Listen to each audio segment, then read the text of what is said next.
যত দোষ নন্দ ঘোষ, যত দোষ ঘরের বউয়ের দোষ। বউ যখন পরিবার থেকে শোনা লাগে তোরা যেদিন থেকে ঘরের বউ বানায়া এই বাড়িতে আনছি সেই দিন থেকে আমার সংসারের কোনো উন্নতি নাই, শুধু অবনতি আর অবনতি। তোর চেহারা দেখলে কোনো কাজের যাত্রা ভালো হয় না। কই গো তোমরা শুনছুনি?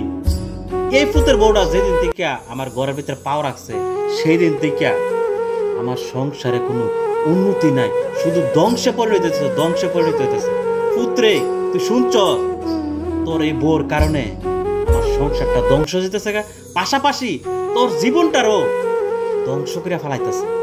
পাশাপাশি ওই স্বামীও যখন বলে তোরে বিয়া করে আমি যেদিন থেকে আমার ঘরে তুলছি সেই দিন থেকে আমার জীবনে কোন উন্নতি দেখলাম না, যেদিকে পাও দিই সেদিকে শুধু অবনতি আর ধ্বংস আর ধ্বংসের।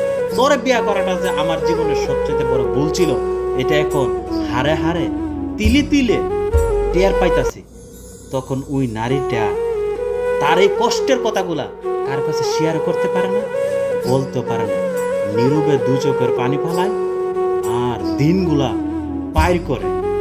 ওই সকল পরিবার এবং স্বামীদেরকে আমি বলতে চাই, আপনার জীবনে কোনো উন্নতি নাই, অবনতি, শুধু অবনতি। এর জন্য কি আপনার বউ দায়? আপনার জীবনে কঠোর পরিশ্রম করতে পারেন না, নিজের মেধা দিয়া নিজের ভবিষ্যৎ উজ্জ্বল করতে পারেন না, সংসার ঠিকঠাক ভাবে চালাইতে পারেন না, এটার দায়ও কি ওই বউয়ে? আমি আপনাদেরকে বলতে চাই এভাবে সংসারে আগুন জ্বালায়েন না, একটা নারীর জীবন ধ্বংস করেন না, তার মনে এভাবে কষ্ট আর দিয়েন না।